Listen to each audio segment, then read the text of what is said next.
저는 평생 도망친 사람으로 불렸습니다. 그 말이 어디서 시작됐는지, 누가 처음 그렇게 말했는지도 모릅니다. 다만 어느 순간부터 저는 그런 사람이었습니다. 49회 전 시동생이 저에게 종이 한 장을 맡겼습니다. 아무한테도 말하지 말라고 했습니다. 저는 그 말을 지켰습니다. 그리고 그는 죽었습니다. 사람들은 제가 무언가를 숨겼다고 했습니다. 도망쳤다고 했습니다. 알면서 모른 척했다고 했습니다. 저는 단 한 번도 해명하지 못했습니다. 해명할수록 더 깊이 빠져드는 늪 같았습니다. 69이 된 지금 저는 묻고 싶습니다. 도망친 적이 없는 사람도 도망친 사람이 될 수 있습니까? 말 한마디가 사람의 인생 전부를 결정할 수 있습니까? 저는 그 답을 아직도 모릅니다. 저는 20살에 시집을 갔습니다. 1976년 충청도 산골 마을이었습니다.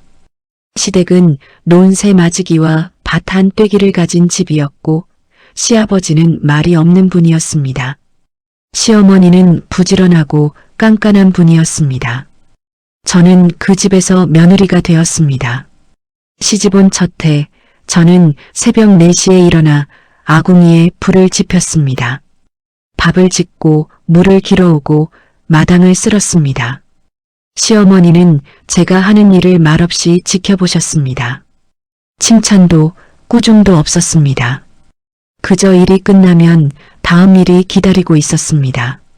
남편은 농사일과 품팔이를 함께 했습니다. 말수가 적고 술을 마시지 않았습니다. 저녁이면 마루에 앉아 담배를 피웠고 저는 그 옆에서 빨래를 걷었습니다. 특별히 다정하지도 특별히 모질지도 않은 사람이었습니다. 저는 그런 남편과 사는 것이 나쁘지 않다고 생각했습니다. 시집 온 지 3년째 되던 해 시동생이 돌아왔습니다. 이름은 최진우였습니다. 서울에서 무슨 일을 했는지는 아무도 정확히 몰랐습니다. 다만 빈손으로 돌아왔다는 것, 그리고 얼굴이 많이 상해 있었다는 것만 알았습니다. 시어머니는 아무 말 없이 그를 안방에 들였습니다. 진우는 낮에는 거의 방에서 나오지 않았습니다. 밥은 제가 날랐습니다. 문 앞에 상을 놓고 돌아서면 한참 뒤에야 문이 열리는 소리가 들렸습니다. 저는 그의 얼굴을 제대로 본 적이 거의 없었습니다. 시어머니도 남편도 진우에 대해 아무 말을 하지 않았습니다. 어느 날 밤 저는 부엌에서 설거지를 하고 있었습니다. 마당 쪽에서 인기척이 났습니다. 돌아보니 진우가 서 있었습니다. 그는 한동안 저를 바라보다가 말했습니다. 형수, 나 좀 도와줄 수 있습니까? 저는 손에 들고 있던 그릇을 내려놓았습니다. 진우의 얼굴은 창백했고 눈은 충혈되어 있었습니다. 저는 무슨 일이냐고 물었습니다. 그는 대답하지 않았습니다. 다만 종이 한 장을 내밀었습니다. 종이에는 숫자가 적혀 있었습니다. 저는 그것이 무엇인지 알 수 없었습니다. 진우가 말했습니다. 이거 좀 갖고 있어 주십시오. 아무한테도 말하지 말고. 저는 그 종이를 받았습니다. 그날 밤 저는 그 종이를 장롱 깊숙이 넣어두었습니다. 무엇인지 몰랐지만 물어볼 수 없었습니다. 진우의 눈빛이 그랬습니다. 묻지 말라는 눈빛이었습니다. 저는 아무에게도 말하지 않았습니다. 며칠 뒤 진우가 사라졌습니다. 아침에 일어나 보니 방이 비어 있었습니다. 이불은 개켜져 있었고 짐도 없었습니다. 시어머니는 마당에 서서 먼 산을 바라보고 있었습니다. 저는 그 뒷모습을 보며 아무 말도 할 수 없었습니다. 진우가 사라진 지 사흘 뒤 마을에 소문이 돌기 시작했습니다. 진우가 서울에서 사기를 쳤다는 소문이었습니다. 돈을 떼어먹고 도망쳤다는 말도 있었고 누군가를 다치게 했다는 말도 있었습니다. 소문은 정확하지 않았지만 빠르게 퍼졌습니다. 시어머니는 며칠 동안 방에서 나오지 않으셨습니다. 일주일 뒤 낯선 사람들이 마을에 왔습니다. 양복을 입은 남자 둘이었습니다. 그들은 시아버지를 찾아왔습니다. 무슨 이야기를 나눴는지는 모릅니다. 다만 그들이 떠난 뒤 시아버지의 얼굴이 굳어 있었습니다. 그날 저녁 시아버지가 저를 불렀습니다. 마루에 앉아 계셨습니다. 저는 그 앞에 무릎을 꿇었습니다. 시아버지가 물었습니다. 진호가 너한테 뭔가 맡기고 간 게 있느냐? 저는 순간 숨이 막혔습니다. 그 종이가 떠올랐습니다. 장롱 깊숙이 넣어둔 그 종이였습니다. 저는 대답하지 못했습니다. 시아버지는 저를 오래 바라보았습니다. 저는 없다고 말했습니다. 왜 그렇게 말했는지 모릅니다. 진호가 말했던 것처럼 아무한테도 말하지 말라는 말이 떠올랐습니다. 저는 그 말을 지키고 있었습니다. 그것이 잘못인지 아닌지도 모른 채였습니다. 시아버지는 더 이상 묻지 않았습니다. 다만 한마디를 덧붙였습니다. 알았다. 가봐라. 저는 일어나 방으로 돌아왔습니다. 그날 밤 저는 잠을 이루지 못했습니다. 며칠 뒤 이복래가 찾아왔습니다. 이복래는 마을에서 가장 소문이 빠른 사람이었습니다. 시어머니와 어릴 때부터 알던 사이였습니다. 그는 마당에서 시어머니와 한참을 이야기했습니다. 저는 부엌에서 그 소리를 들었습니다. 이복래의 목소리가 들렸습니다. 진호가 형수한테 뭔가 맡겼다던데. 시어머니가 대답했습니다. 그런 거 없다고 했어. 이복래가 다시 말했습니다. 근데 왜 아무 말도 안 했대? 숨긴 거 아니야? 저는 손에 들고 있던 국자를 놓쳤습니다. 소리가 났습니다. 이복래와 시어머니가 부엌 쪽을 돌아보았습니다. 저는 고개를 숙인 채 국자를 주었습니다. 아무 말도 하지 않았습니다. 그날 이후 시어머니의 눈빛이 달라졌습니다. 예전처럼 무심하지 않았습니다. 무언가를 의심하는 눈빛이었습니다. 저는 그 눈빛을 견디기 어려웠습니다. 하지만 종이에 대해 말할 수 없었습니다. 진호가 사라진 지 한 달이 지났습니다. 어느 날 면사무소에서 사람이 왔습니다. 진호가 죽었다는 소식이었습니다. 서울 어딘가에서 발견되었다고 했습니다. 자세한 것은 알 수 없었습니다. 시어머니는 그 소식을 듣고 쓰러졌습니다. 며칠 동안 일어나지 못했습니다. 저는 시어머니 곁에서 죽을 쓰고 약을 타렸습니다. 시어머니는 저를 바라보지 않았습니다. 저는 그것이 슬픔 때문인지 다른 무엇 때문인지 알 수 없었습니다. 장례는 간소하게 치러졌습니다. 마을 사람들이 몇 명 왔습니다. 이복래도 왔습니다. 그는 장례식장 한쪽에서 다른 사람들과 이야기를 나누고 있었습니다. 저는 그 모습을 멀리서 바라보았습니다. 장례가 끝난 뒤 이상한 소문이 돌기 시작했습니다. 진호가 죽기 전에 누군가에게 말을 남겼다는 소문이었습니다. 형수가 알고 있다는 말이었습니다. 저는 그 소문을 직접 들은 적이 없었습니다. 다만 사람들의 눈빛이 달라지는 것을 느꼈습니다.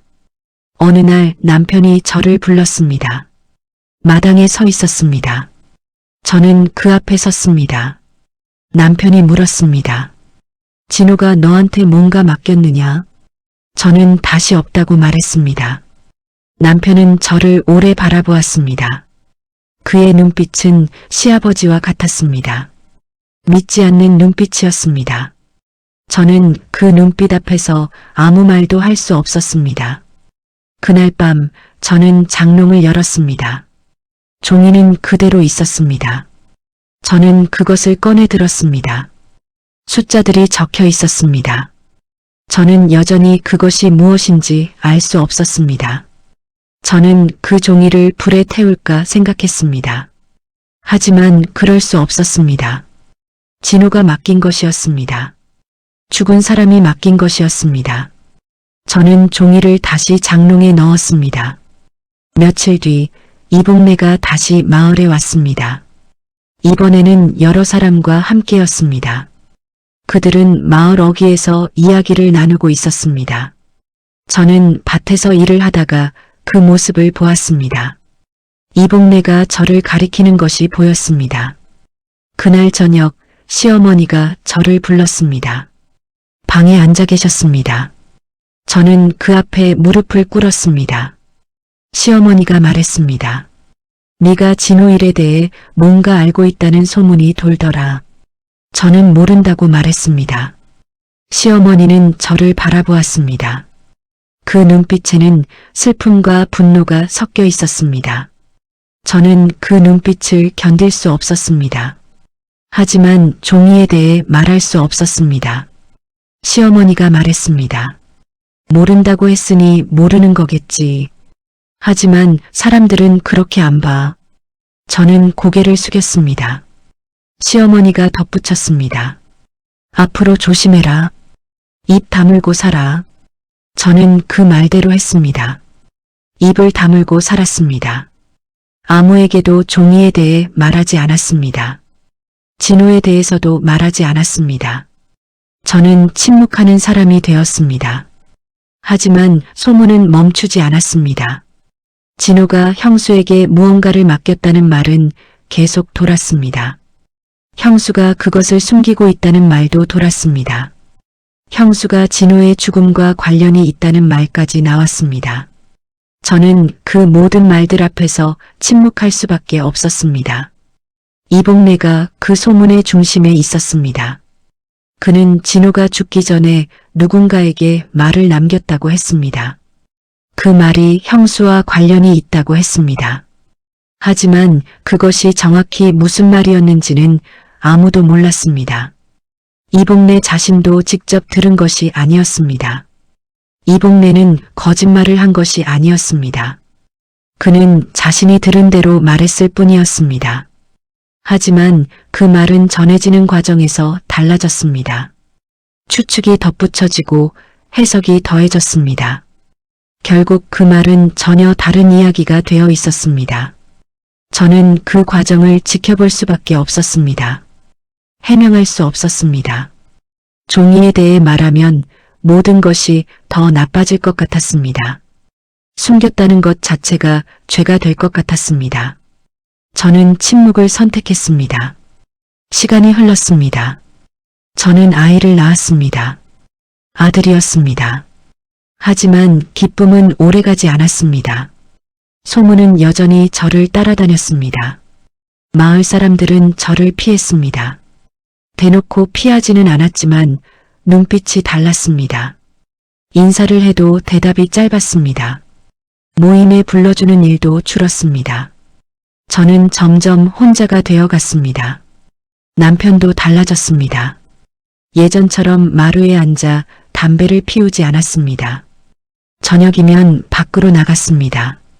어디를 가는지 묻지 않았습니다. 물어도 대답하지 않을 것을 알았습니다. 시어머니는 저를 더 이상 불러 앉히지 않았습니다. 필요한 말만 했습니다. 밥 차려라, 빨래 걷어라, 아이 봐라. 그 외의 말은 없었습니다. 저는 그 집에서 일하는 사람이 되어 있었습니다. 어느 날 저는 장롱을 열었습니다. 종이는 여전히 그 자리에 있었습니다. 저는 그것을 꺼내 들었습니다. 숫자들을 다시 보았습니다. 이제는 그것이 무엇인지 짐작할 수 있었습니다. 그것은 계좌번호였습니다. 진호가 어딘가에 돈을 숨겨두었던 것이었습니다. 얼마인지 어디인지는 알 수 없었습니다. 하지만 진호가 왜 그것을 저에게 맡겼는지 이제 알 것 같았습니다. 저는 유일하게 의심받지 않을 사람이었습니다. 하지만 저는 이미 의심받고 있었습니다.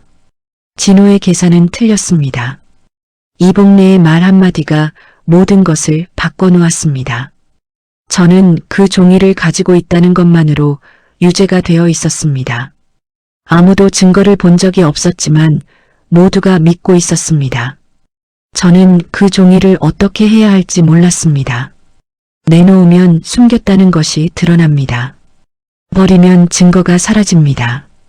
갖고 있으면 언젠가 발각될 것입니다. 저는 어떤 선택도 할 수 없었습니다. 결국 저는 아무것도 하지 않았습니다. 종이는 장롱 속에 그대로 두었습니다. 소문은 소문대로 두었습니다. 저는 침묵하는 사람으로 살았습니다. 그것이 제가 할 수 있는 전부였습니다. 1년이 지났습니다. 소문은 조금씩 잦아들었습니다. 새로운 일들이 생기고 사람들의 관심은 다른 곳으로 옮겨갔습니다. 하지만 완전히 사라지지는 않았습니다. 저를 보는 눈빛은 여전히 달랐습니다. 시아버지가 돌아가셨습니다. 장례를 치르는 동안 친척들이 모였습니다. 저는 부엌에서 음식을 준비했습니다. 누군가 말하는 소리가 들렸습니다. 그 며느리 진호 일 때문에 말이 많았잖아. 저는 손을 멈추지 않았습니다. 칼질을 계속했습니다. 그 말은 오래전부터 들어온 말이었습니다. 이제는 아프지도 않았습니다. 그저 사실처럼 받아들여지는 것이 이상할 뿐이었습니다. 장례가 끝나고 집이 조용해졌습니다. 시어머니는 방에서 거의 나오지 않았습니다. 남편은 농사일에만 매달렸습니다. 저는 아이를 키우며 하루하루를 보냈습니다. 그렇게 세월이 흘렀습니다. 저는 그 종이를 한 번도 꺼내지 않았습니다. 하지만 그것이 그 자리에 있다는 것은 알고 있었습니다. 가끔 장롱을 열 때마다 느꼈습니다. 그것은 저의 비밀이었습니다. 아무도 모르는 저만의 무게였습니다. 사람들이 저를 뭐라고 불렀는지 아십니까? 도망친 사람이라고 불렀습니다. 진호일에서 도망쳤다고 했습니다. 무엇을 알면서도 말하지 않고 도망쳤다고 했습니다. 저는 단 한 번도 도망친 적이 없었습니다. 도망치려 했다면 그 종이를 버렸을 것입니다. 없다고 말할 때 진짜로 없앴을 것입니다. 하지만 저는 그러지 않았습니다. 진호가 맡긴 것을 지키고 있었습니다. 죽은 사람의 부탁을 지키고 있었습니다. 그것이 잘못이었습니까? 저는 아직도 모릅니다. 다만 그 선택 때문에 저는 평생을 도망친 사람으로 살았습니다. 한 번도 도망친 적 없이 도망친 사람이 되었습니다. 그것이 제 인생이었습니다. 그 뒤로 저는 이상한 위치에 서게 되었습니다. 죄를 지은 것도 아니고 결백을 증명할 수도 없는 자리였습니다. 사람들은 저를 의심했지만 아무도 직접 묻지 않았습니다. 묻지 않으면서 결론은 이미 내려져 있었습니다. 저는 그 결론 속에서 살아야 했습니다. 시어머니는 점점 말이 없어졌습니다. 예전에는 잔소리라도 하셨습니다. 밥이 짜다, 빨래가 덜 말랐다, 아이를 그렇게 키우면 안 된다. 그런 말들이 사라졌습니다. 저는 그 침묵이 더 무서웠습니다. 어느 날 시어머니가 마당에서 빨래를 걷고 계셨습니다. 저는 옆에서 도왔습니다. 시어머니가 갑자기 말했습니다. 진호가 왜 너한테 그랬을까? 저는 대답하지 못했습니다. 시어머니가 다시 말했습니다. 다른 사람도 많은데 왜 하필 너였을까? 그 말에는 원망이 담겨 있었습니다. 저도 몰랐습니다. 왜 하필 저였는지 진호는 말해주지 않았습니다. 시어머니는 그날 이후로 저를 더 피했습니다. 같은 집에 살면서 얼굴을 마주치지 않았습니다.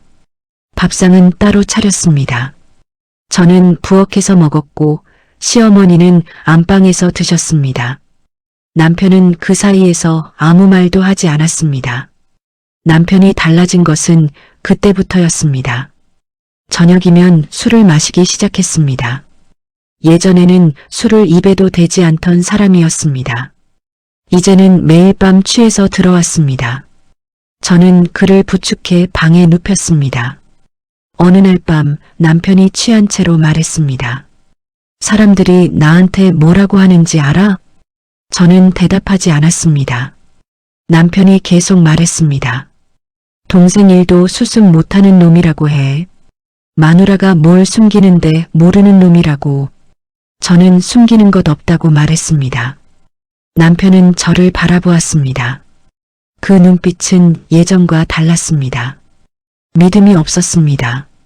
저는 그 눈빛 앞에서 더 말할 수 없었습니다. 남편이 말했습니다. 있든 없든 상관없어. 사람들은 이미 정해놨으니까. 그 말이 맞았습니다. 사람들은 이미 결론을 내렸습니다. 저는 그 결론을 바꿀 수 없었습니다. 그날 이후 남편은 저와 거의 말을 하지 않았습니다. 필요한 말만 했습니다. 아이 밥 줬냐? 논에 물 댔냐? 내일 장 봐라. 그 외의 대화는 없었습니다. 저는 같은 집에 살면서 혼자가 되었습니다. 아이가 자라면서 상황은 더 힘들어졌습니다. 아이는 마을 아이들과 어울려 놀았습니다. 그런데 어느 날부터 혼자 돌아오는 일이 많아졌습니다. 저는 왜 그러냐고 물었습니다. 아이는 대답하지 않았습니다. 며칠 뒤 아이가 울면서 돌아왔습니다. 무슨 일이냐고 물었습니다. 아이가 말했습니다. 엄마가 나쁜 사람이래. 삼촌 죽인 사람이래. 저는 그 자리에 주저앉았습니다. 저는 아이를 안고 한참을 울었습니다. 아이에게 뭐라고 설명해야 할지 몰랐습니다. 엄마는 나쁜 사람이 아니라고 말했습니다. 삼촌을 죽이지 않았다고 말했습니다. 하지만 그 말이 아이에게 전해졌는지 모르겠습니다. 그날 밤 저는 장롱을 열었습니다. 종이는 여전히 그 자리에 있었습니다. 저는 그것을 꺼내들고 오래 바라보았습니다. 이것 때문이었습니다. 이 종이 한 장 때문에 제 인생이 이렇게 되었습니다.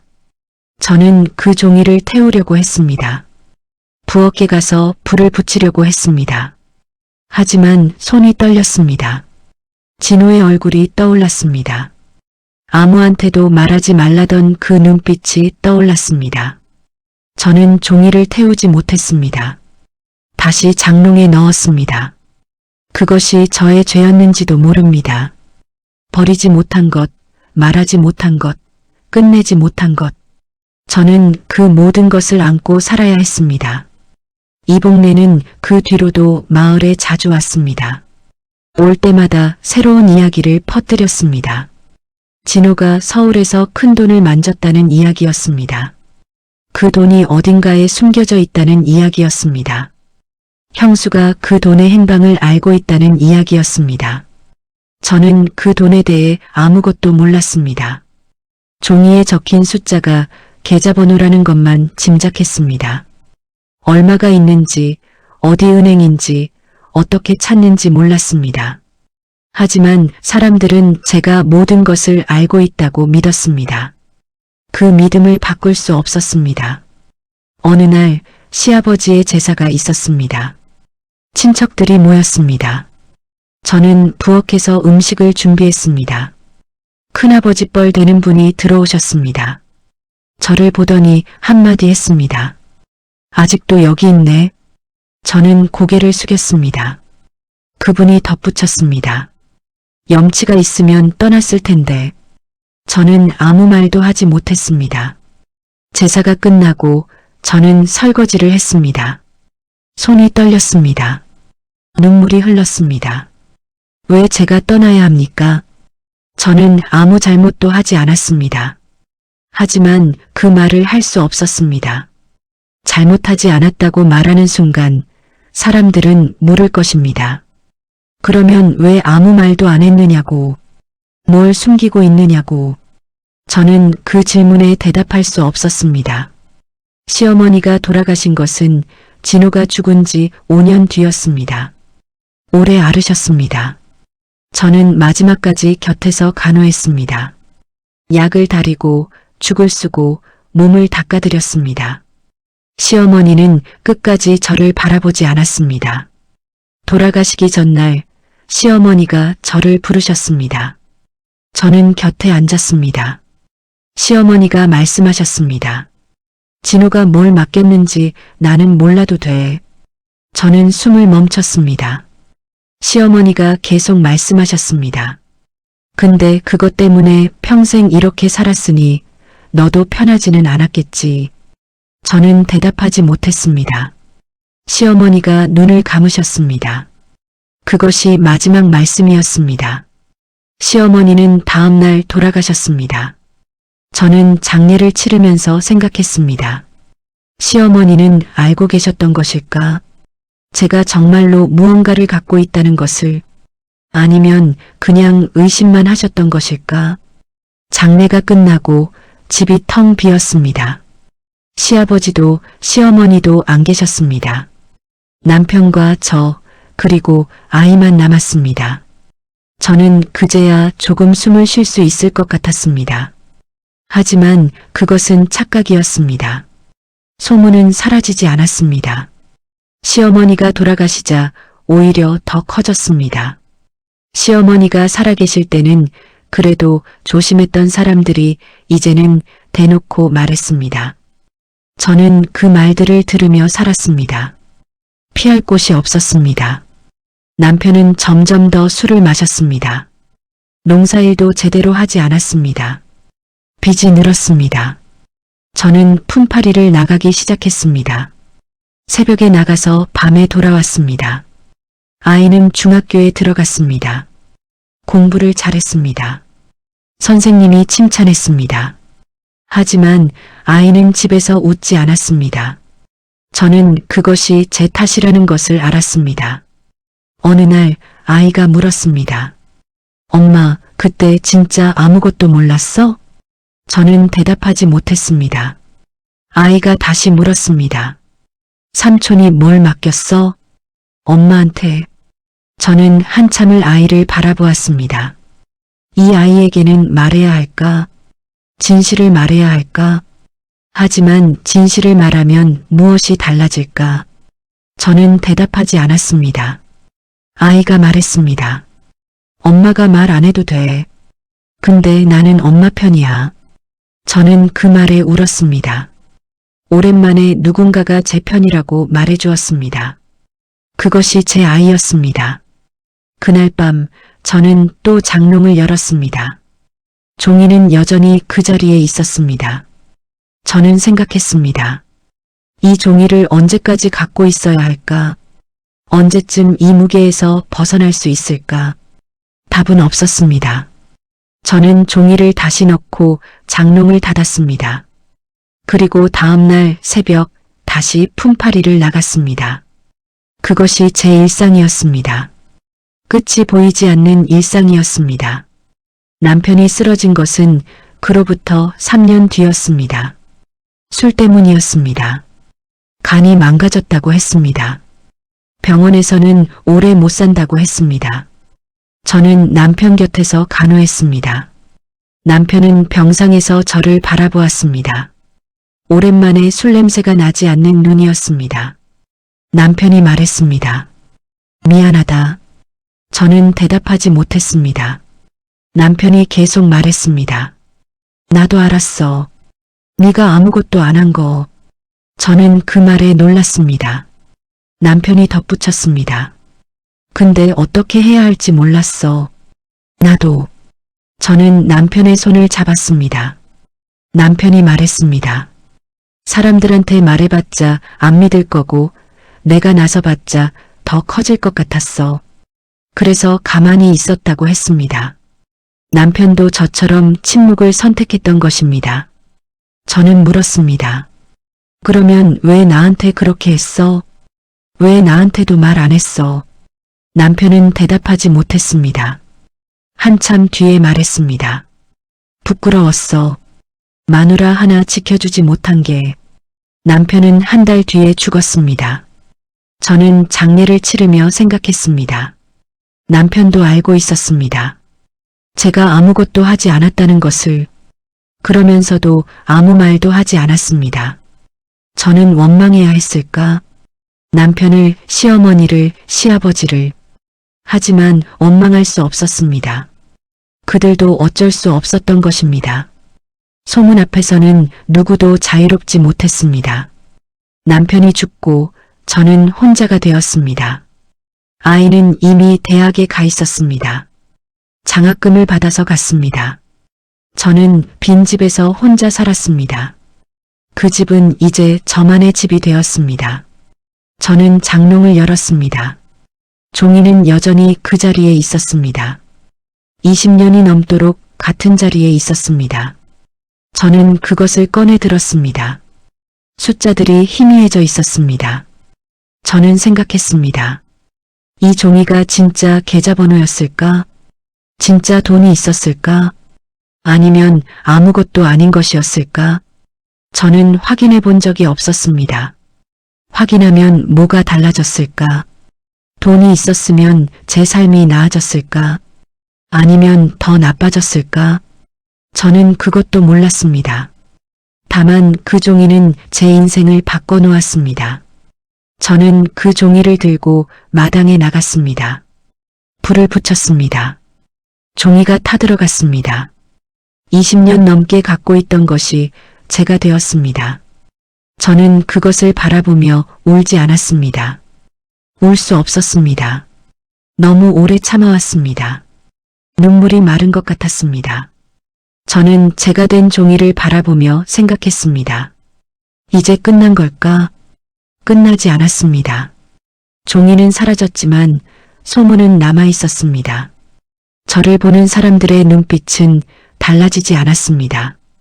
도망친 사람, 숨긴 사람, 모른 척한 사람. 저는 여전히 그런 사람이었습니다. 49회가 지났습니다. 저는 69이 되었습니다. 그 마을을 떠난 지도 오래되었습니다. 아들이 서울에서 자리를 잡은 뒤 저를 데려왔습니다. 저는 서울 외곽의 작은 아파트에서 살게 됐습니다. 아들은 잘 살고 있었습니다. 대기업에 다녔습니다. 며느리도 착했습니다. 손자가 둘 있었습니다. 저는 가끔 그 집에 가서 손자들을 봤습니다. 서울에서는 아무도 저를 몰랐습니다. 진호도, 이봉래도, 그 소문도 모르는 사람들이었습니다. 저는 그곳에서 처음으로 숨을 쉴 수 있었습니다. 아무도 저를 의심하지 않았습니다. 아무도 저를 피하지 않았습니다. 하지만 완전히 자유로운 것은 아니었습니다. 가끔 고향에서 연락이 왔습니다. 제사가 있을 때, 누가 죽었을 때, 결혼식이 있을 때, 저는 그때마다 고민했습니다. 가야 할까 말아야 할까? 대부분은 가지 않았습니다. 아들이 대신 갔습니다. 저는 서울에 남았습니다. 사람들을 마주칠 자신이 없었습니다. 그 눈빛들을 다시 견딜 자신이 없었습니다. 그렇게 10년이 흘렀습니다. 저는 서울 생활에 익숙해졌습니다. 아침에 일어나 공원을 산책했습니다. 경로당에서 사람들과 이야기를 나눴습니다. 평범한 노인이 되어 있었습니다. 어느 날 아들에게서 전화가 왔습니다. 목소리가 무거웠습니다. 아들이 말했습니다. 엄마, 고향에서 연락 왔어. 저는 가슴이 철렁했습니다. 아들이 계속 말했습니다. 이봉래 할머니가 돌아가셨대. 저는 한동안 아무 말도 하지 못했습니다. 이봉래. 그 이름을 들은 것이 얼마 만인지 모르겠습니다. 아들이 물었습니다. 장례식 가실 거예요? 저는 대답하지 못했습니다. 가야 할까? 그 사람의 장례식에 가야 할까? 이봉래는 제 인생을 바꿔놓은 사람이었습니다. 그 사람이 퍼뜨린 말 때문에 저는 평생을 도망친 사람으로 살았습니다. 하지만 그 사람은 거짓말을 한 것이 아니었습니다. 자기가 들은 대로 말했을 뿐이었습니다. 그것이 더 억울했습니다. 저는 장례식에 가기로 했습니다. 왜 그런 결정을 했는지 모르겠습니다. 다만 가야 할 것 같았습니다. 마지막으로 그 사람을 보고 싶었습니다. 무슨 말을 하려는 것인지는 저도 몰랐습니다. 아들이 저를 데려다 주었습니다. 고향 마을은 많이 변해 있었습니다. 논밭이 줄었습니다. 집들이 새로 지어져 있었습니다. 하지만 산은 그대로였습니다. 장례식장에 들어섰습니다. 사람들이 있었습니다. 대부분 모르는 얼굴이었습니다. 젊은 사람들이 많았습니다. 이복내의 자식들, 손자들이었을 것입니다. 저는 구석에 서 있었습니다. 아무도 저를 알아보지 못했습니다. 50년 가까이 지났으니 당연했습니다. 저도 늙었고 그들도 늙었습니다. 서로를 알아볼 수 없었습니다. 영정 사진을 보았습니다. 이복내의 얼굴이었습니다. 늙은 얼굴이었습니다. 하지만 눈매는 그대로였습니다. 그 눈으로 저를 가리키던 모습이 떠올랐습니다. 저는 영정 앞에 섰습니다. 향을 피웠습니다. 절을 했습니다. 무슨 생각을 해야 할지 몰랐습니다. 원망해야 할까, 용서해야 할까? 절을 하고 일어서는데 누군가 제 팔을 잡았습니다. 돌아보니 늙은 여자가 서 있었습니다. 얼굴이 낯익었습니다. 한참을 바라보다가 알아봤습니다. 신우이였습니다. 신우이가 말했습니다. 형님 아니에요? 저는 고개를 끄덕였습니다. 신우이가 저를 한참 바라보았습니다. 그 눈빛에는 여러 가지가 섞여 있었습니다. 신우이가 말했습니다. 여기 왜 왔어요? 저는 대답했습니다. 조문하러 왔어요. 신우이는 고개를 저었습니다. 신우이가 말했습니다. 형님이 올 줄 몰랐어요. 이 사람 장례식에. 저는 대답하지 못했습니다. 신우이가 덧붙였습니다. 이 사람 때문에 형님이 얼마나 고생했는데. 저는 신우이를 바라보았습니다. 신우이도 알고 있었습니다. 이복내가 퍼뜨린 소문 때문에 제가 어떻게 살았는지. 하지만 신우이도 그때 아무 말도 하지 않았습니다. 아무도 제 편을 들어주지 않았습니다. 저는 말했습니다. 그래도 왔어요. 신우이가 물었습니다. 왜요? 뭐하러? 저는 대답하지 못했습니다. 왜 왔을까? 저도 몰랐습니다. 이복내에게 하고 싶은 말이 있었던 것 같기도 하고 없었던 것 같기도 했습니다. 다만 오지 않으면 안 될 것 같았습니다. 무언가를 끝내야 할 것 같았습니다. 장례식장을 나왔습니다. 마당에 사람들이 모여 있었습니다. 담배를 피우는 사람, 이야기를 나누는 사람. 저는 그 사이를 지나갔습니다.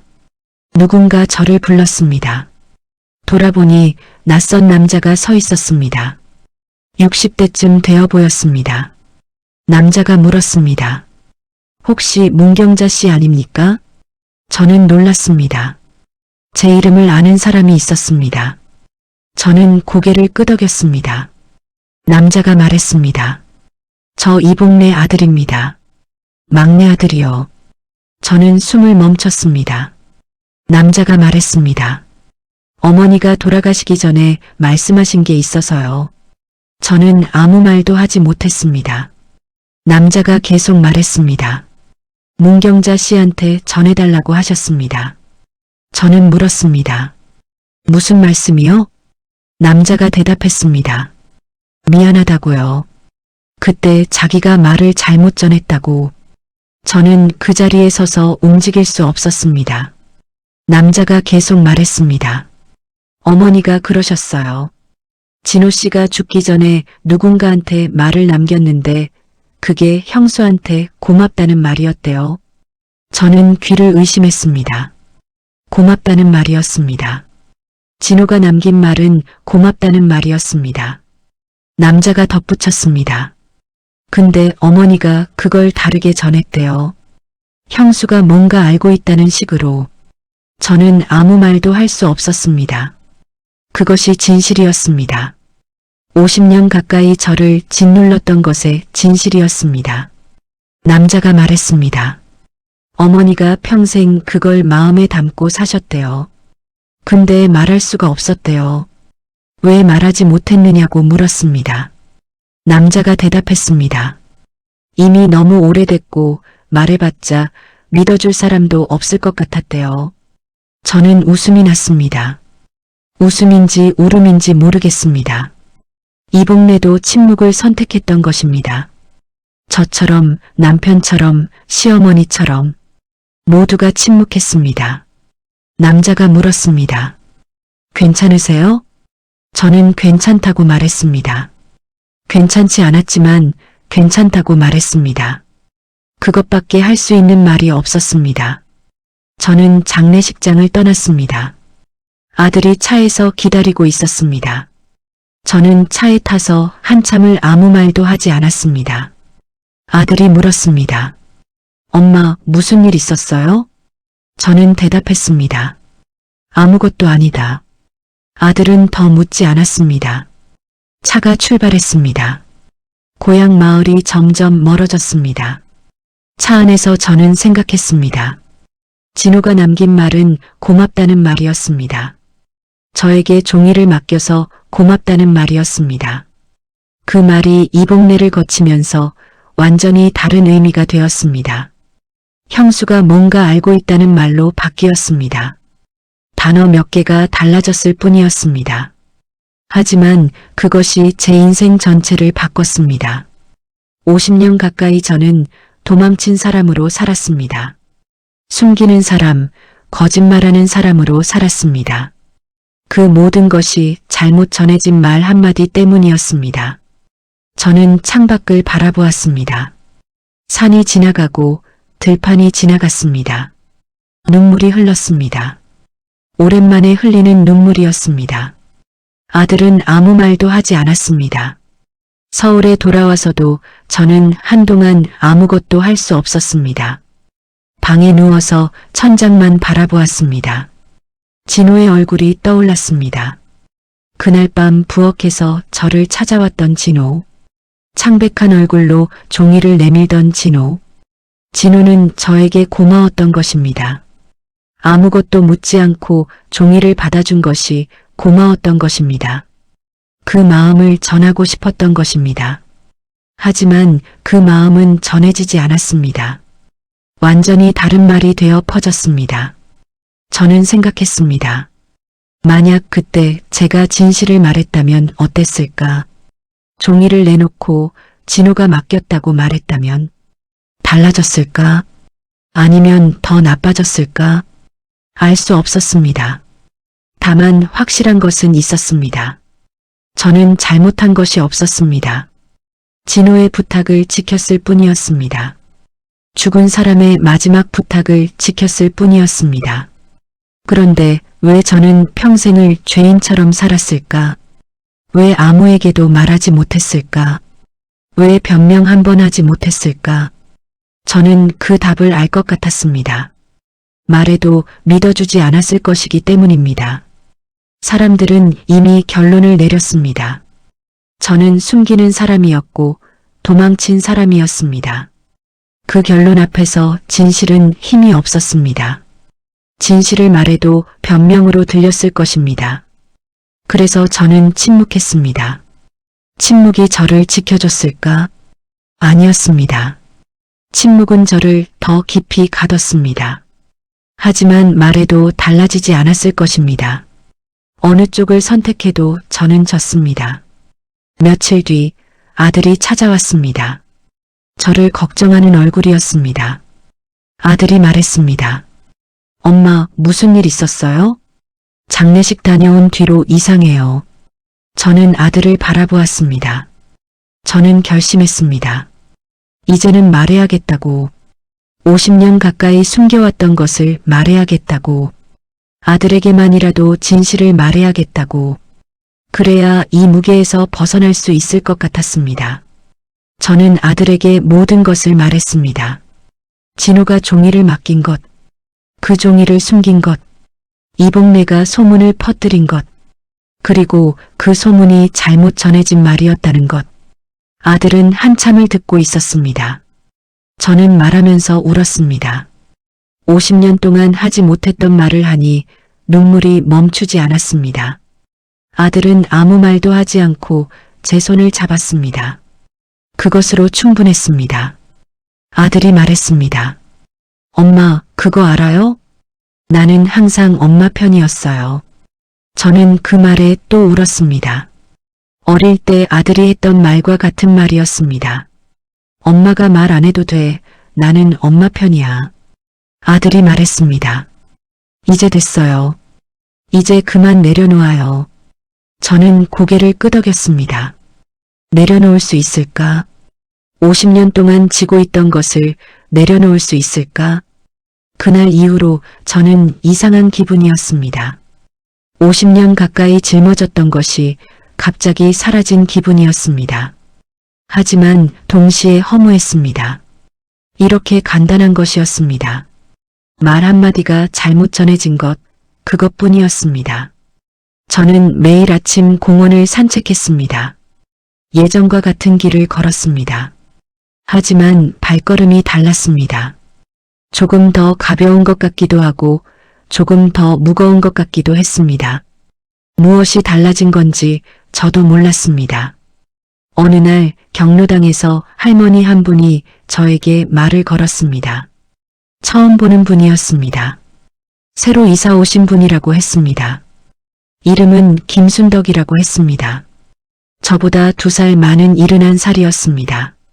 순덕 씨는 말이 많은 분이었습니다. 자기 이야기를 잘했습니다. 남편이 일찍 죽었다고 했습니다. 혼자 아이 셋을 키웠다고 했습니다. 고생을 많이 했다고 했습니다. 저는 그 이야기를 들으면서 생각했습니다. 이분도 힘들게 살았구나. 나만 힘든 게 아니었구나. 모두가 각자의 무게를 지고 살았구나. 그 생각이 이상하게 위로가 되었습니다. 순덕 씨가 제게 물었습니다. 동생은 어디서 왔어요? 저는 충청도라고 대답했습니다. 순덕 씨가 말했습니다. 나도 충청도인데. 어디요? 저는 마을 이름을 말했습니다. 순덕 씨의 표정이 변했습니다. 아는 곳이라고 했습니다. 친척이 그 근처에 산다고 했습니다. 저는 가슴이 철렁했습니다. 순덕 씨가 물었습니다. 혹시 거기 최씨네 집안 알아요? 예전에 무슨 일이 있었다던데. 저는 대답하지 못했습니다. 최씨네. 그것은 시댁 성이었습니다.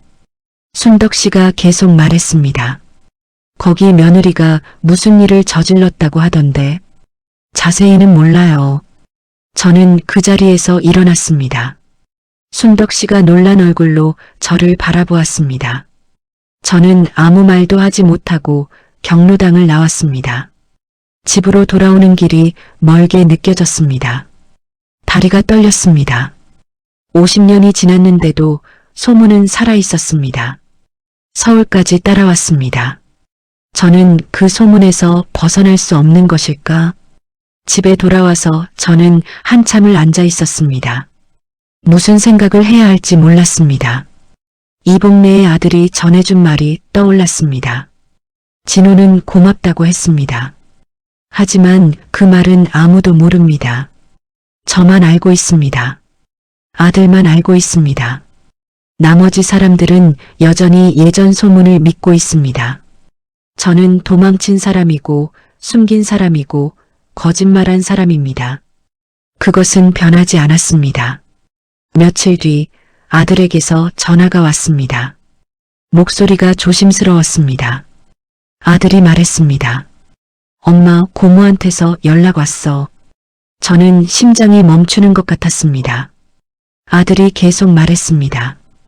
엄마 만나고 싶대. 할 말이 있대.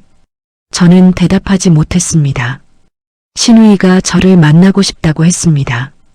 무슨 말을 하려는 것일까? 저는 거절하려고 했습니다. 만나봤자 좋은 말이 나올 리 없었습니다. 장례식장에서 신우이의 눈빛이 떠올랐습니다. 그 눈빛에는 원망이 있었습니다. 저를 탓하는 마음이 있었습니다. 하지만 아들이 말했습니다. 엄마, 만나보는 게 어때요? 뭔가 달라진 것 같았어요. 목소리가. 저는 한참을 고민했습니다. 만나야 할까? 또다시 그 눈빛을 견뎌야 할까? 결국 저는 만나기로 했습니다. 왜 그런 결정을 했는지 모르겠습니다. 다만 피하면 안 될 것 같았습니다. 이제는 피하지 말아야 할 것 같았습니다. 50년 동안 피해왔으니까요. 신우이를 만난 것은 일주일 뒤였습니다. 아들이 데려다 주었습니다. 약속 장소는 고향 근처의 작은 식당이었습니다. 저는 식당 앞에서 한참을 서 있었습니다. 들어가기가 두려웠습니다. 문을 열고 들어갔습니다. 신우이가 구석자리에 앉아 있었습니다. 늙어 있었습니다. 저보다 3살 어렸지만 더 늙어 보였습니다. 허리가 굽어 있었습니다. 저는 신우이 앞에 앉았습니다. 신우이가 저를 바라보았습니다. 장례식장에서 봤던 그 눈빛과는 달랐습니다. 원망이 없었습니다. 오히려 무언가 말하고 싶어하는 눈빛이었습니다. 신우이가 먼저 말했습니다. 언니, 그동안 어떻게 살았어요? 저는 대답했습니다. 그냥 살았어요. 신우이가 고개를 끄덕였습니다. 신우이가 말했습니다. 나도 그냥 살았어요. 그냥. 저는 아무 말도 하지 못했습니다. 신우이가 계속 말했습니다. 언니한테 할 말이 있어서 불렀어요. 저는 기다렸습니다. 신우이가 한참을 망설이다가 말했습니다. 미안해요. 저는 놀랐습니다. 신우이가 미안하다고 했습니다. 신우이가 계속 말했습니다. 그때 나도 알았어요. 언니가 아무것도 안 한 거. 저는 숨을 멈췄습니다. 신우이가 덧붙였습니다. 근데 나도 아무 말도 못했어요. 무서워서. 저는 물었습니다. 뭐가 무서웠어요? 신우이가 대답했습니다. 사람들이요. 내가 언니 편들면 나한테도 뭐라고 할 것 같았어요. 저는 그 말을 듣고 한참을 아무 말도 하지 못했습니다. 신우이가 말했습니다. 엄마도 알았어요. 언니가 아무것도 안 한 거. 근데 엄마도 말 못했어요. 저는 물었습니다. 왜요? 신우이가 대답했습니다. 진호 때문이에요. 진호가 무슨 짓을 했는지 밝혀질까봐. 저는 그제야 이해했습니다. 시어머니가 침묵한 이유를. 진호가 서울에서 무슨 일을 했는지 밝혀지면 집안 망신이었습니다. 그래서 모든 것을 덮으려 했던 것입니다. 저를 희생양으로 삼으면서 신우이가 말했습니다. 엄마가 돌아가시기 전에 그러셨어요. 경자한테 미안하다고. 저는 그 말에 눈물이 났습니다. 시어머니도 알고 계셨습니다. 끝까지 말씀하지 않으셨지만 알고 계셨습니다. 신우이가 계속 말했습니다. 오빠도 알았어요. 언니가 아무것도 안 한 거. 남편을 말하는 것이었습니다. 저는 알고 있다고 말했습니다. 죽기 전에 남편이 말해줬다고. 신우이가 고개를 끄덕였습니다. 오빠가 나한테도 말했어요. 내가 잘못했다고. 마누라 하나 지켜주지 못했다고. 저는 그 말에 또 울었습니다. 남편은 신우이에게도 말했던 것입니다. 하지만 아무것도 달라지지 않았습니다. 저는 물었습니다. 그러면 왜 아무도 말 안 했어요? 왜 다들 가만히 있었어요? 신우이가 대답했습니다. 말해봤자 소용없을 것 같았어요. 사람들이 안 믿을 테니까. 저는 그 말에 웃음이 났습니다. 모두가 같은 생각을 했던 것입니다. 말해봤자 소용없다. 사람들이 안 믿는다. 그래서 모두가 침묵했습니다. 저도 남편도 시어머니도 신우이도 이복래도. 저는 말했습니다. 그래서 저만 평생 짊어지고 살았네요. 신우이가 고개를 숙였습니다. 미안해요. 정말 미안해요.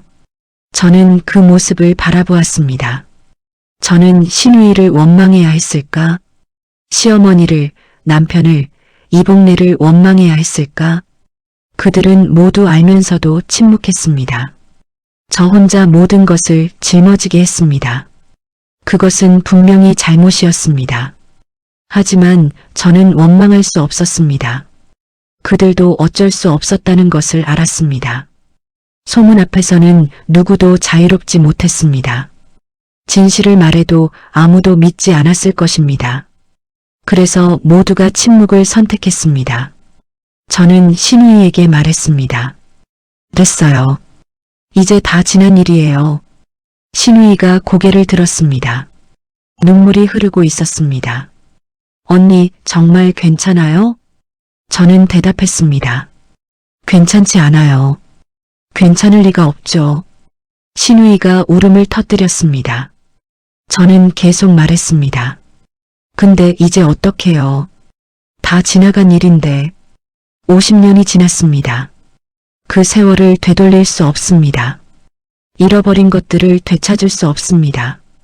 남편과의 시간, 시어머니와의 관계, 마을에서의 삶, 모든 것이 이미 지나갔습니다.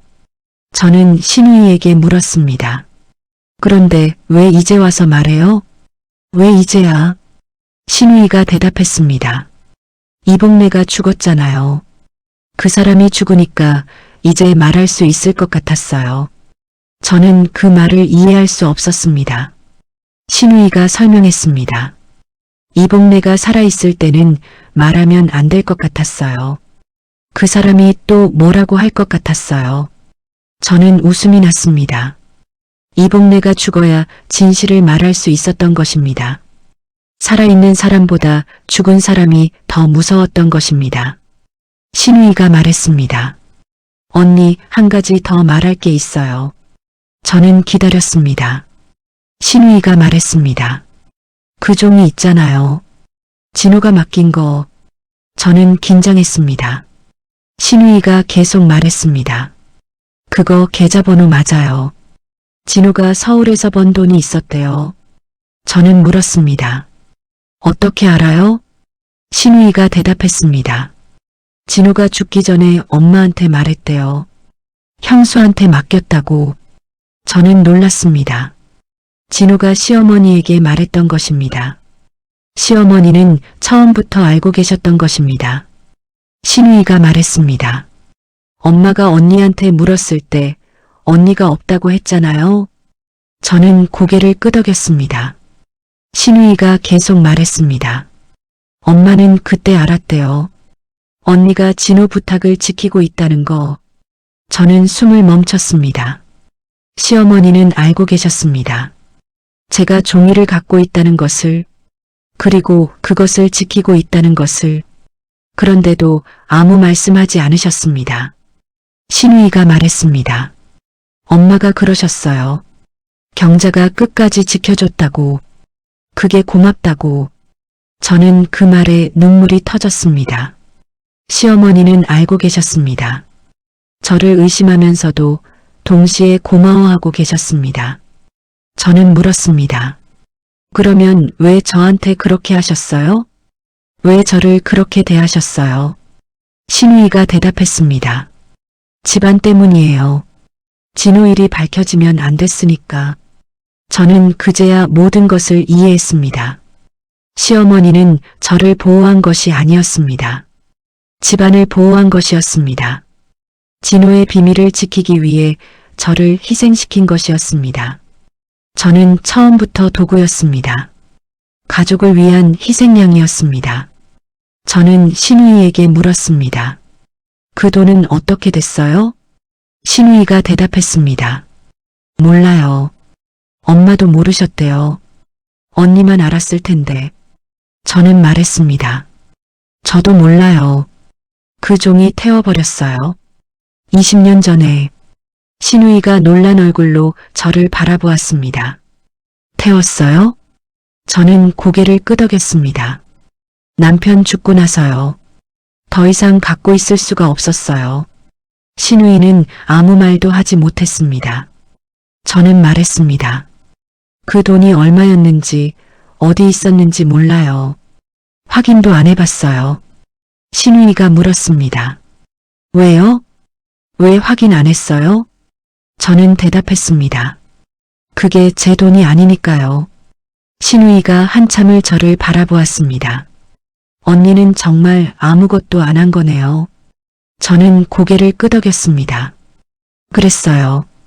처음부터 끝까지. 신우이가 다시 울기 시작했습니다.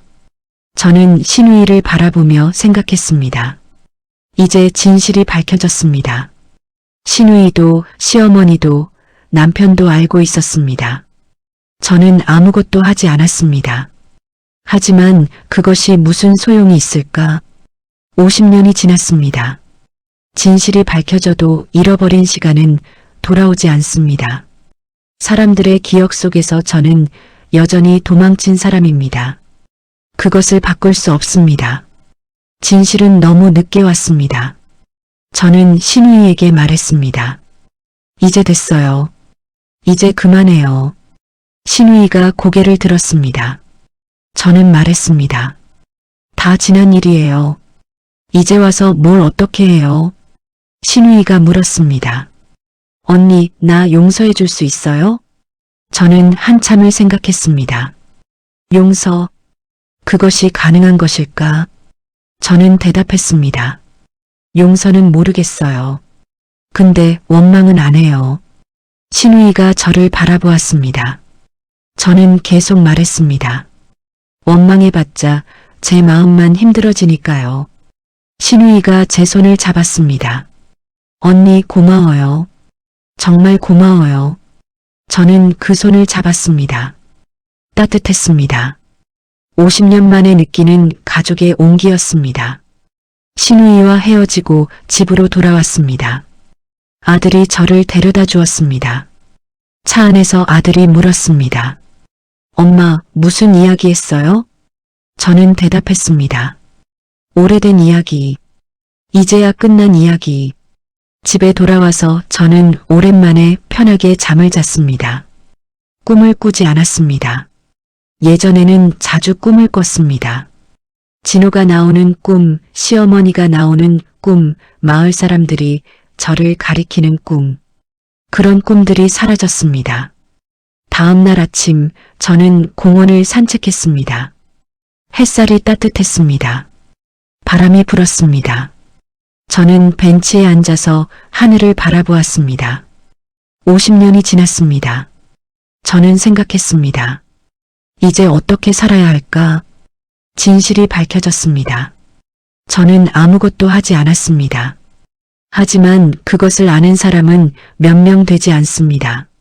아들이 알고 있습니다. 신우이가 알고 있습니다. 이복래의 아들이 알고 있습니다. 나머지 사람들은 모릅니다. 여전히 저를 도망친 사람으로 기억하고 있습니다. 저는 그것을 바꿔야 할까? 사람들에게 진실을 말해야 할까? 이복래가 잘못 전한 것이라고, 진호는 고맙다고 했던 것이라고, 저는 아무것도 하지 않았다고, 그렇게 말해야 할까? 저는 고개를 저었습니다. 말해봤자 소용없을 것입니다. 50년이 지났습니다. 사람들은 이미 결론을 내렸습니다. 그 결론을 바꿀 수 없습니다. 그리고 솔직히 말하면 이제는 상관없었습니다. 사람들이 저를 어떻게 생각하든, 도망친 사람으로 기억하든, 숨긴 사람으로 기억하든, 그것은 그들의 일이었습니다. 저는 제 인생을 살았습니다. 저는 잘못한 것이 없었습니다.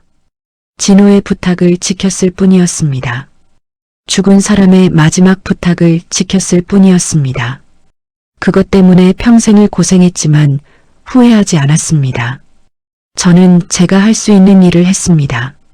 며칠 뒤 경로당에 갔습니다. 순덕 씨가 있었습니다. 저를 보더니 달려왔습니다. 동생, 그날 갑자기 나가서 걱정했어요. 저는 괜찮다고 말했습니다.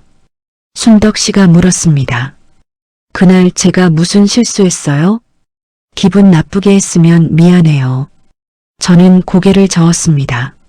아니에요. 그냥 갑자기 생각나는 게 있어서요. 순덕 씨는 고개를 끄덕였습니다. 저는 순덕 씨 옆에 앉았습니다. 순덕 씨가 물었습니다. 그런데 그날 제가 물어본 거 있잖아요.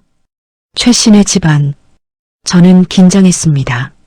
순덕 씨가 계속 말했습니다. 그 집안 며느리가 동생이에요? 저는 순덕 씨를 바라보았습니다. 순덕 씨가 말했습니다. 나중에 생각해보니까 그런 것 같더라고요. 표정이 그랬어요. 저는 대답하지 못했습니다. 순덕 씨가 제 손을 잡았습니다. 순덕 씨가 말했습니다. 나도 그런 거 있어요. 말 못할 일. 저는 순덕 씨를 바라보았습니다. 순덕 씨가 계속 말했습니다. 남편이 죽은 거 사고가 아니었어요. 스스로 그런 거예요. 저는 놀랐습니다. 순덕 씨가 말했습니다. 아무한테도 못했어요. 평생 사람들한테는 사고라고 했어요. 저는 그 말을 듣고 한참을 아무 말도 하지 못했습니다. 순덕 씨도 비밀을 갖고 살았던 것입니다. 순덕 씨가 말했습니다. 동생도 그런 거 있죠? 말 못할 일. 저는 고개를 끄덕였습니다. 순덕 씨가 말했습니다. 안 물어볼게요. 근데 하나만 알아요. 저는 기다렸습니다. 순덕 씨가 말했습니다. 뭐가 됐든 동생 잘못 아니에요. 그건 알아요. 저는 그 말에 눈물이 났습니다. 처음 보는 사람이 저를 믿어주었습니다. 저는 물었습니다. 어떻게 알아요? 제가 뭘 했는지도 모르면서 순덕 씨가 대답했습니다. 눈이요. 눈 보면 알아요. 나쁜 일 한 사람 눈이 아니에요. 저는 그 말에 웃었습니다. 순덕 씨가 말했습니다. 우리 같은 사람들 많아요. 말 못하고 사는 사람들. 저는 고개를 끄덕였습니다. 순덕 씨가 계속 말했습니다. 근데 그게 우리 잘못은 아니에요. 그냥 그렇게 된 거예요. 저는 그 말을 곱씹었습니다. 그냥 그렇게 된 거예요. 맞았습니다. 저는 잘못한 것이 없었습니다. 그냥 그렇게 된 것이었습니다. 진우가 저에게 종이를 맡긴 것, 이복래가 말을 잘못 전한 것, 사람들이 그 말을 믿은 것, 모두가 침묵한 것, 그 모든 것이 그냥 그렇게 된 것이었습니다. 저는 그 흐름 속에서 살아남았습니다. 쓰러지지 않았습니다. 도망치지 않았습니다. 아들을 키웠습니다. 평범하게 늙었습니다. 그것으로 충분한 것 아닐까? 저는 생각했습니다. 50년을 버텼습니다. 진실이 밝혀지든 말든 저는 이미 버텨낸 것입니다. 그것이 제 인생이었습니다. 어느 날 아들이 찾아왔습니다. 손자들을 데리고 왔습니다. 손자들이 저를 안았습니다. 할머니, 보고 싶었어요. 저는 그 아이들을 안으며 웃었습니다. 아들이 말했습니다. 엄마, 요즘 좀 달라진 것 같아요. 얼굴이 편해 보여요. 저는 고개를 끄덕였습니다. 그런 것 같아. 아들이 웃었습니다. 저녁을 먹으면서 손자들이 물었습니다. 할머니, 옛날에 어디 살았어요? 저는 충청도라고 대답했습니다. 손자가 물었습니다. 거기 좋았어요? 저는 한참을 생각했습니다. 좋았을까? 힘들었습니다. 외로웠습니다. 억울했습니다. 하지만 저는 대답했습니다. 좋았어. 힘들었지만 좋았어. 손자가 고개를 갸웃거렸습니다. 힘들었는데 왜 좋았어요? 저는 웃었습니다. 저는 대답했습니다. 거기서 아빠 낳았으니까. 아빠 없으면 너희도 없잖아. 손자들이 웃었습니다. 아들도 웃었습니다. 저도 웃었습니다. 그날 밤 손자들이 잠든 뒤에 아들과 이야기를 나눴습니다. 아들이 물었습니다. 엄마, 후회해요? 그때 종이 안 받았으면 좋았을 거라고. 저는 한참을 생각했습니다. 저는 대답했습니다. 모르겠다. 안 받았으면 어떻게 됐을까? 아들이 말했습니다. 적어도 그렇게 고생은 안 했겠죠. 저는 고개를 저었습니다. 저는 말했습니다. 그건 몰라. 안 받았어도 다른 일이 생겼을 수도 있어. 아들이 저를 바라보았습니다. 저는 계속 말했습니다. 사람 인생이 그래. 뭘 해도 힘든 일은 생겨. 아들이 물었습니다. 그러면 후회 안 해요? 저는 대답했습니다. 후회해봤자 뭐가 달라져. 이미 지나간 일인데. 아들이 고개를 끄덕였습니다. 저는 덧붙였습니다. 근데 하나는 후회해. 아들이 물었습니다. 뭐요? 저는 대답했습니다. 너한테 더 일찍 말할걸. 혼자 품고 있지 말고. 아들이 제 손을 잡았습니다. 괜찮아요, 엄마. 이제 알았으니까. 저는 아들의 손을 잡았습니다. 따뜻했습니다. 이 손이 저를 버티게 해줬습니다. 아들이 말했습니다. 엄마, 나는 엄마가 자랑스러워요. 저는 놀랐습니다. 아들이 계속 말했습니다. 그 상황에서 버틴 거잖아요. 아무도 편 안 들어주는데 혼자서. 저는 눈물이 났습니다. 아들이 말했습니다. 나는 못했을 것 같아요. 나였으면 도망쳤을 거예요. 저는 고개를 저었습니다. 너도 할 수 있었어. 사람은 다 그래. 버텨야 하면 버텨. 아들이 물었습니다. 어떻게요? 어떻게 버텨요? 저는 대답했습니다. 그냥 하루하루 사는 거야. 내일 생각 안 하고 오늘만 버티면 돼. 아들이 고개를 끄덕였습니다. 저는 말했습니다. 그리고 너 있었잖아. 네가 있어서 버틴 거야. 아들이 저를 바라보았습니다. 저는 계속 말했습니다. 네가 엄마 편이라고 했을 때 그때 살 수 있었어. 아들이 울었습니다. 저도 울었습니다. 오랜만에 함께 우는 것이었습니다. 슬픈 눈물이 아니었습니다. 그냥 흘러나오는 눈물이었습니다.